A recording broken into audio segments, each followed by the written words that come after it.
one of the keys is remember where you came from. Keep that shit in the front of your mind. And when shit goes bad and it goes sideways, a lot of shit does, you're getting booed out of the fucking building, or you're coming through this injury, or people are writing you off. Oh, you guys ain't gonna fucking make it. You know, any of that shit. You gotta keep it in here. And it really has to, it should drive you. This idea and this notion that you can be anything you want, you can accomplish anything you want, right? We hear that. You've heard that from the time you were little boys. You hear that now. You're already incredibly accomplished. You can win an NBA championship, MVP of the league. You could become president. You could become governor. You could be in entertainment. You could do Charles, or you could do Shaq. You could do that. You could do whatever you want to do. You guys know that. The thing that has worked for me is to remember the hard times. So, and I'm sure you guys all have your processes. Again, I'm going to tell you what's worked for me. So before a big movie comes out, before, back in the days when I was wrestling with WWE, a WrestleMania match, anything big that would happen, I would always take a moment. And I just remind myself, all right, I was evicted when I was 14. We were kicked off the island, we couldn't live in Hawaii. We had no place to live. A lot of shit happened. Then when I moved to Nashville, I was arrested multiple times by the time I was 16 years old. Like, I remember that. If I were playing on this team, which my skills, what's that term? Oh, shit. So, like, but before I lace up, before I get on the court, before I play in the big game, before I go to the Staples Center, where history, there's those historic walls there at the Staples Center.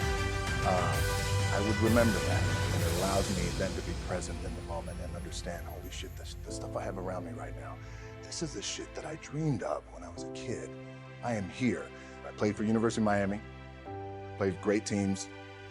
Warren Sapp, Ray Lewis, they were my teammates. They were balling.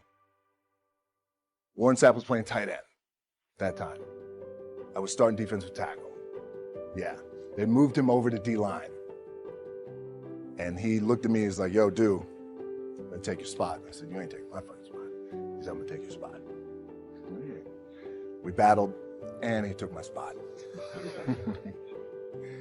Now you can imagine how that fucked with me, because there goes my opportunity. He went in, switched to defensive tackle, lit the world on fire. Well, what that did, it crushed me, it crushed my dreams. I had a piss poor senior year, zero production, no NFL, no combine invite, nothing. Finally went to the CFL, Calgary Stampeders, making $250 a week Canadian. Now, I had to send that shit home to my wife at that time. Had no money. So I remember that. I got cut from Canada. I had $7 in my pocket. And I always tell that story. So now my production company is $7, advertising agency is $7, everything is $7. So I always remember that. What helps me is to keep the hard times in the front of my mind, because it allows me to go into these big moments that I've worked my ass off, and you guys have worked your ass off. I feel like for me, it feels seamless because you prepared for so long, but it's just like you guys prepping for a game.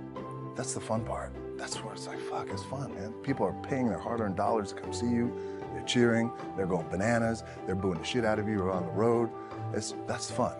That's what you live for. I mean, that's the juice right there. The prep is where the character's made.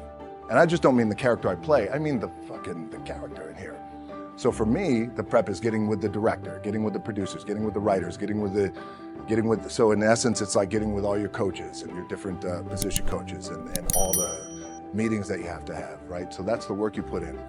The key for me was, where does it start? What's the anchor? What's the anchor? So I could have all these ambitions, and you guys have all these ambitions, which is great. It's important. I'll play this role, you'll play that role. I'll execute this thing, and it'll come out this summer. You guys will execute this thing during the summer, right, when it's time to really put in a lot more work. But the key with me is just always finding what the anchor is. And the fucking anchor is getting up at 4 o'clock in the morning every day before anybody else, and grounding my thought process is in the no one will outwork me.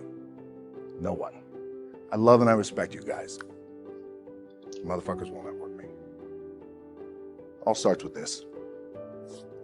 2 hands, putting it to work. The anchor for me has always been the work in terms of the weight room training. So when I first started wrestling, I was 6 years old, rolling on the mats with my dad. My old man, a lot of you guys will know this. Yeah, Rocky Johnson. My old man was Rocky Johnson. He was the first black WWF at that time. First black WWE tag team champions with Tony Atlas back in 1983. My uncles were wild Samoans. I come from a long line of pro wrestlers. But before the wrestling part happened, I was just in the gym putting in the work. At 6 years old, rolling around on the mats. And finally, when I could touch weights at 13, that's what I was doing. But the weight part for me and the gym part has always been, has to be the anchor. Look, at the end of the day, like again, it's the kind of stuff that I talked about at top is I have to hold on to my dad in his pickup truck, came down 4 o'clock in the morning, picked me up in Miami from Tampa. We lived in a little shitty apartment in Tampa. He drove down in his little pickup truck to Miami to get me when I was cut from the CFL. I was driving up I-75. I don't know if you guys are from Florida, any of you guys, if you know, I-75 is like, especially down in Florida, Alligator Alley. I'll never forget it. It's 4 o'clock in the morning. And I thought, well, fuck. I leave home like you guys left home. I'm ready to tackle the world, to get after it, achieve my dreams and goals. Fucking crushed by 22, 23 years old. Now I gotta move back in with my mom and dad. I played on great teams though. Wait a second, this is not supposed to be my future.